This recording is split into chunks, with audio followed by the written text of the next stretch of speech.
Hello and welcome. Thank you for joining me in the garage today. I was just looking over this control head. Yeah, electronics anymore is everywhere. It's in your toothbrush, it's everywhere. And yet you need to learn how to use electronics.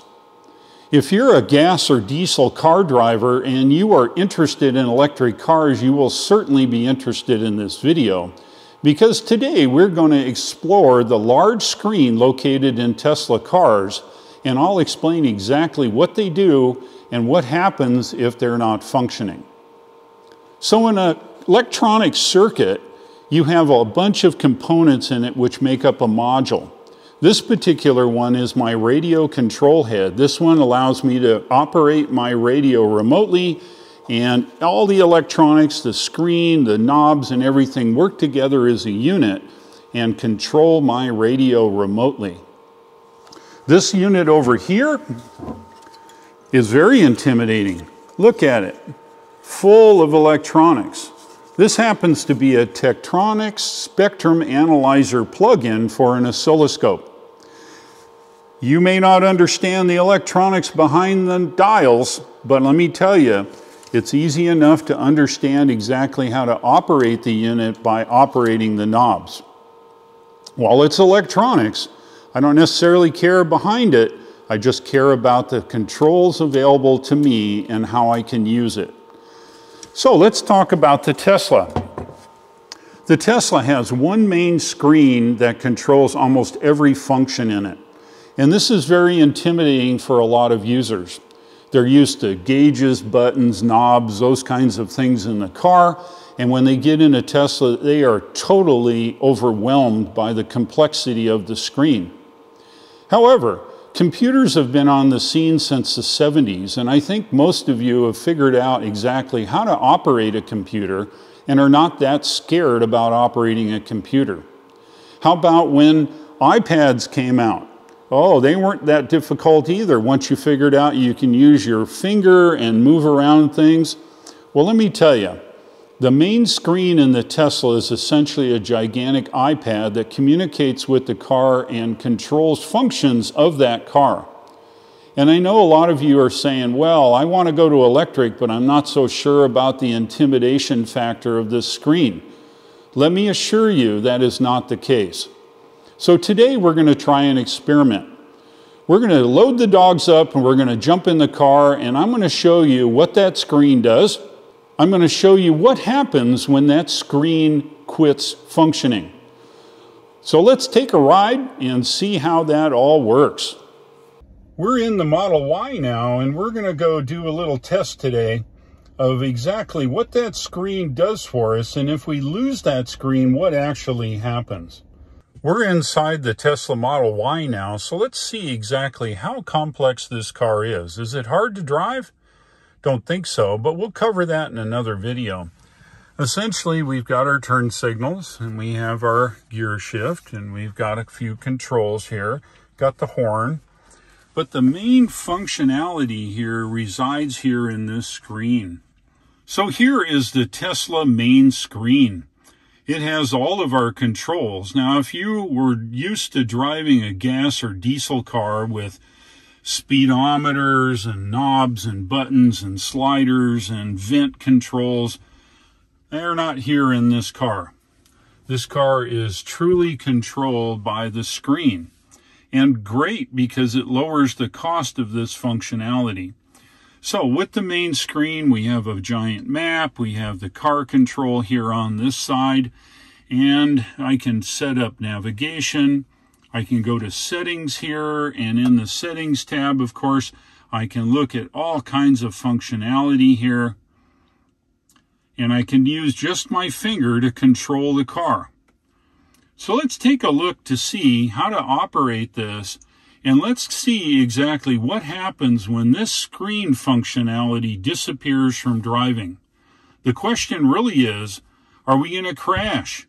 Is the car going to stop? Do I need to call a tow truck? So let's take off now. We're going to head out and get on Highway 74. We'll put it on autopilot and see what happens when we lose functionality of this screen. Seems like a nice day today. It's cold though, it's 58.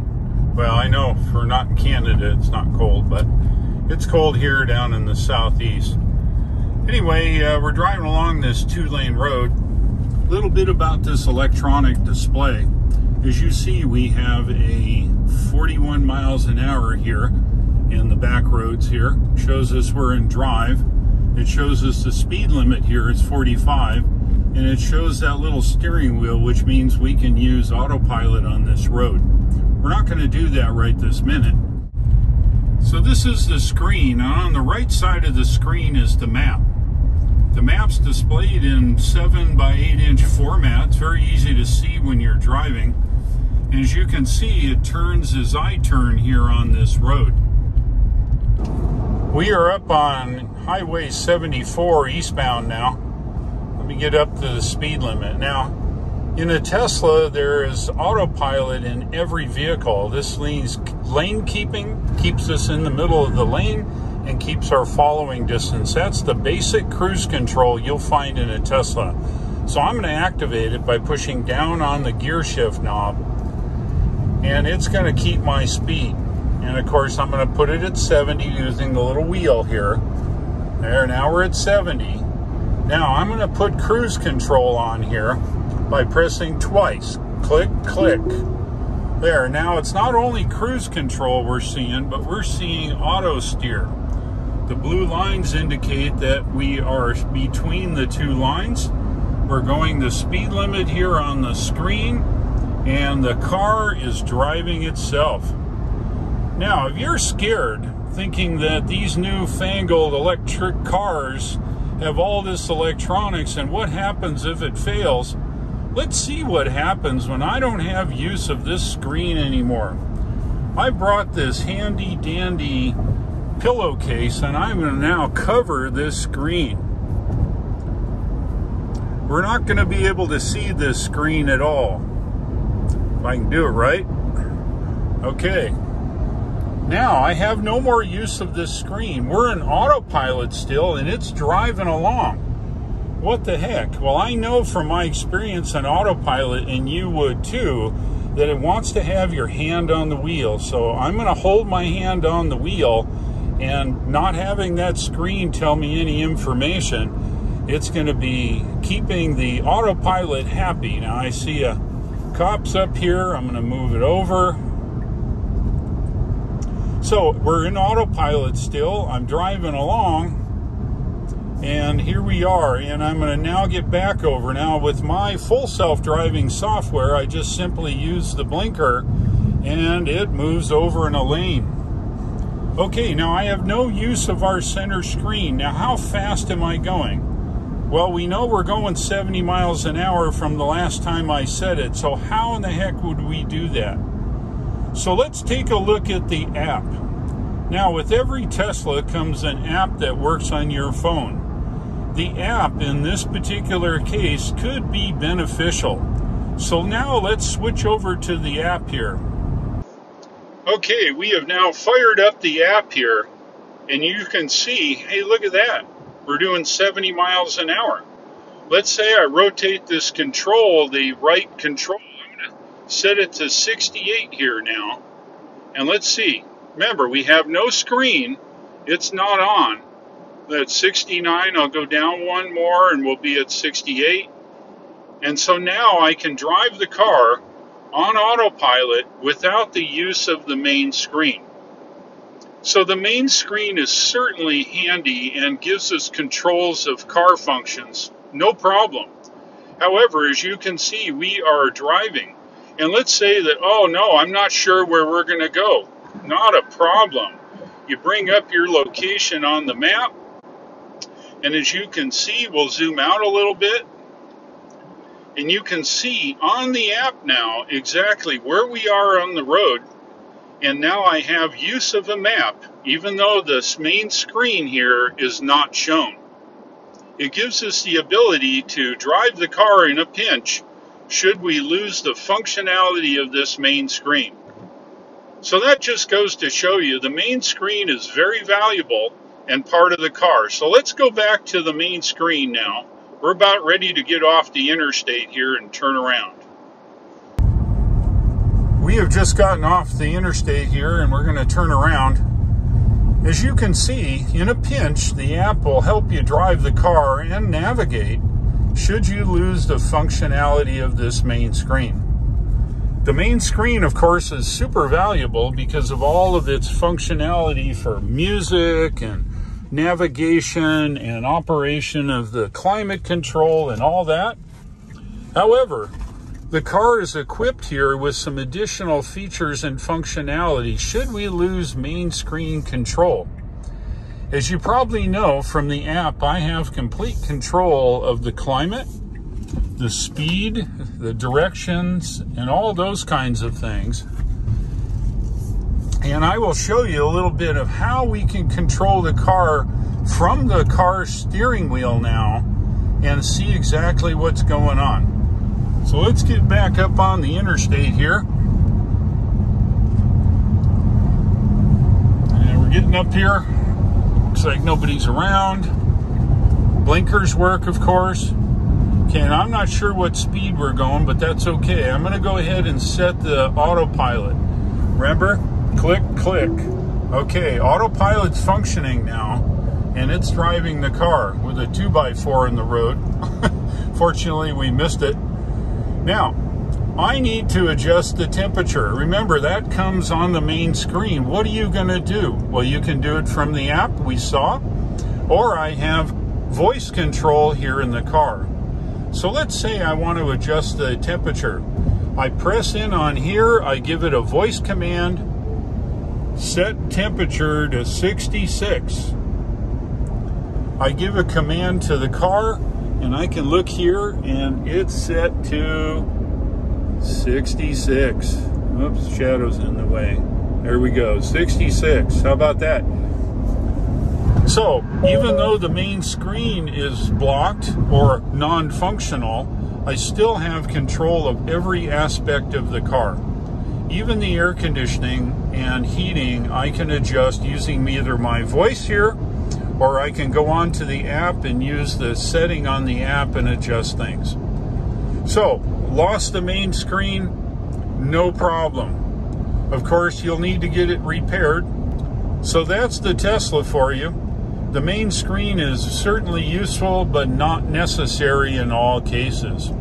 So don't have apprehension about having a big screen, thinking that if that dies, you're going to crash. Obviously, we haven't crashed. In fact, I'm not even driving the car. It's on autopilot still. We continue down the interstate. We're going to get off here at Highway 9 next. The screen is offline. We're still on autopilot. Keep your hand on the wheel always. Makes it happy. And the autopilot will drive the car. Well, looks like the co-pilot is sleeping back here. There they are. They're just sleeping. That's okay. They love car rides for sure. We're heading back to the place now, and we're on the highway here. Screen's still offline. Can't see it, use it. But we're going to go ahead and put it on auto steer now. Click, click. Now we're on auto steer. And it's driving the car, and I have no use of this. So it still works. Autopilot likes the back roads almost as well as it likes the highways. And as the software continues to develop, it'll only get better and better. We are back now from our trip. The dog certainly liked it. So what did you learn from this experience today? The Tesla's main screen is certainly valuable, and having the functionality is awesome. However, should it fail, did we crash? Nope. Did any of the functionalities get inhibited? Nope. All of the functionality from the car is not in the screen. The screen controls a lot of things and gives you the ability to do a lot of things. However, if we lose that screen, it doesn't mean anything. The car drove, it ran on autopilot. Using our app, we were able to tell where we were and our speed. using voice commands that allowed us to control functionality in the car because we didn't have that available on the screen. So if it should ever happen, you're not going to crash. Everything will be just fine. You'll get it repaired and you move down the road. If you like this content, I would certainly appreciate a like. Also, if you'd like to not miss anything going forward, click the subscribe and don't forget to click the bell icon. That will alert you next time a video becomes available. If you'd like to buy yourself a Tesla, the referral link shown here at the bottom of the screen is good for 1,000 miles or 1,500 kilometers of free supercharging. That code is good worldwide when you order your Tesla online. Thank you very much for watching The Garage. I'll look for you again and take care.